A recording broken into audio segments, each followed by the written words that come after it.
Hey, this is Clint with Seek an Adventure. I built me an off-road overland trailer and I wanted to go through it with you guys and kind of show you what I ended up doing.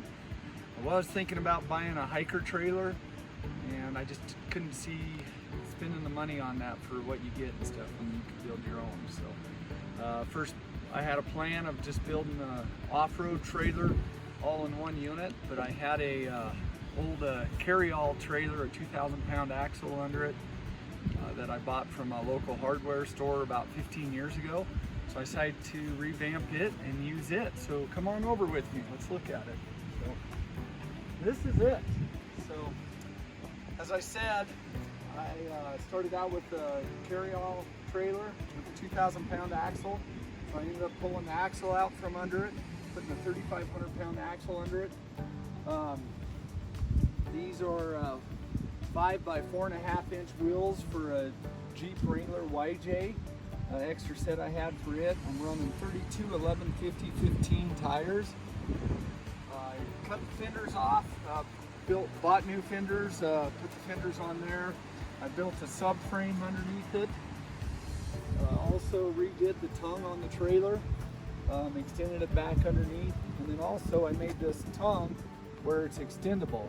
So, you know, I got a jam bolt here, but also there, so I have can adjust it clear back to there really short for on the trails, or I can extend it out further for like better highway towing. So I have a attachment point here where I can extend it out, then like another 6-7 inches I can go a little bit further, which I haven't found I needed. I also have a motorcycle rack that I use 2 J hooks and a U-bolt right here and bolt to, and it goes on there. And now I have a Suzuki DRZ 400S that I throw on there. So works really good, tows good. It's just a spare tire off my travel trailer that I'm using right now. I do want to go to the junkyard, find a winch system to put underneath, and I'm going to put the tire up underneath right in front of the axle so it shouldn't create any clearance issues. So what I did is I built the rack out of Unistrut, and I had a couple of Yakima bike racks I put on there too. So all that's home built with the Unistrut. Also built a solar shower out of 4-inch PVC pipe.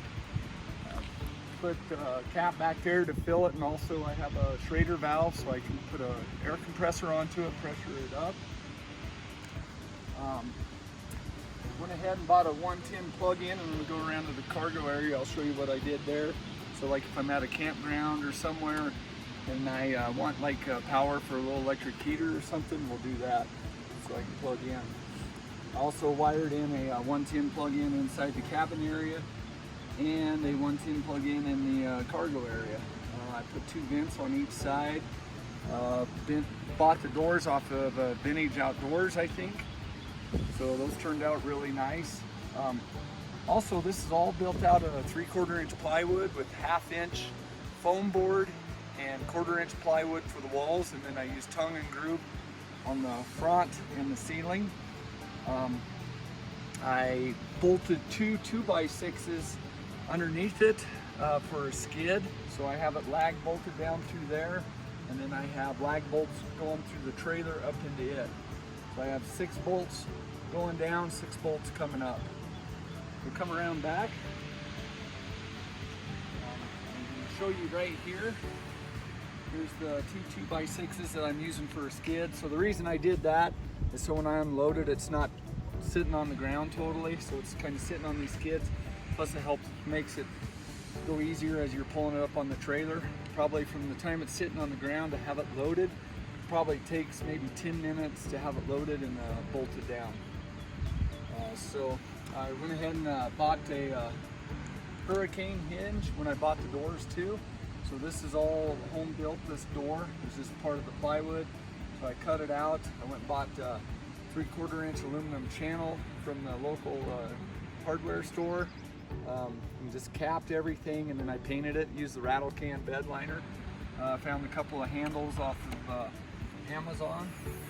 Put some struts on there, so that works good.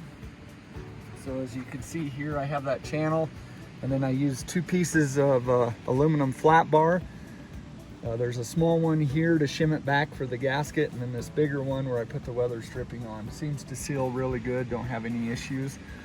Down here I carry my camp stove and my barbecuer, a few lights, throw the camping chairs here, just a few propane bottles. I will buy a 5-pound bottle. I have one now, but it's expired, so I'll probably just buy another one.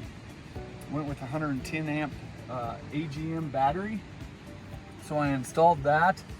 And then I ran all my wiring up here to where my fuses are on my solar system and stuff. That's something else too. I wasn't gonna put solar or anything on here, but I said, what the heck. It's kind of having fun building it, so I did. So everything, all the fuses right here. I have a light up underneath here, you can turn on. And then I have another little light here. There's some cheap lights I found. Come around to this side. I have a another vent added on a 6.5 foot by 6.5 foot Smitty built awning. Works really good. I have an exterior light here, and I actually have another one for the other side, but I haven't had time to put it on. So probably this next week, hopefully I'll get it on. I have a F-It Let's Drink bottle opener. So thanks, Ashley. So come around to the front. Pretty much all the same there. I don't know, I guess it probably weighs 1,200 pounds, maybe 1,300 pounds. I need to throw it on the scale. So let's check out the inside. So here on the inside, you can see I have the 1/4 inch plywood there. So I have that on each side. There's my solar system right there. And then also I am 6 feet 4 inches long. So I made me a little pigeonhole for my feet. So this is my side, this is my wife's side here. Tongue and groove on that wall there towards the cargo area. Tongue and groove on the ceiling. I also put a fan in, 3-speed fan. Runs off of solar. And then a couple of shelves, got some netting to hold stuff. Put a couple of interior lights in here. Been working out really good.